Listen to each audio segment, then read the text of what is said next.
اپنے جسم سے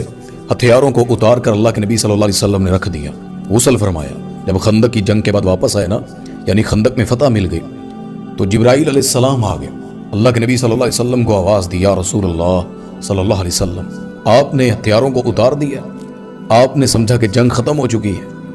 آپ کا اللہ حکم دے رہا ہے بنو قریظہ کی طرف نکلو، ان یہودیوں کی طرف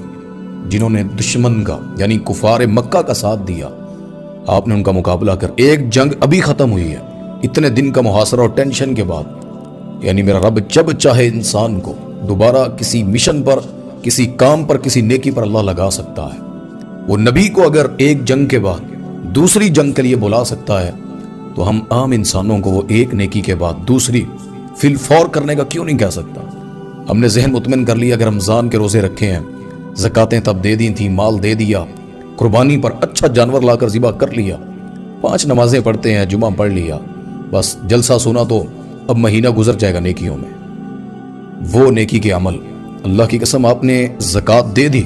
اللہ تمہیں اور خرچ کرنے کا کہہ سکتا ہے۔ تم نے ایک نماز پڑھ لی ہے، اللہ تمہیں اشراق پڑھنے کا، تہجد کے وقت بلانے کے لیے، کسی نے پریشانی میں، کسی تکلیف میں ڈال کر دوبارہ اپنے سامنے جھکنے پر مجبور کر سکتا ہے۔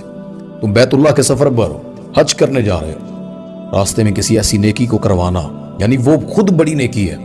لیکن اللہ آپ سے کوئی اور کام بھی لے سکتا ہے۔ راستے میں کوئی رکاوٹ دیکھو، کوئی تکلیف دیکھو، کسی کو بیمار دیکھو، تو اس کی خدمت کرنا، اس رکاوٹ کو ہٹانا اور اس خیر کے کام کو کرنا اللہ لے سکتا ہے۔ یعنی نیکی کو یہ نہ سمجھا کریں نماز پڑھ لی تو باقی اعمال اب ذہن مطمئن ہے کہ جی اب میں ٹھیک چل رہا ہوں۔ اللہ جہاں آواز دے، جس حالت میں دے، جب جب اللہ پکارے،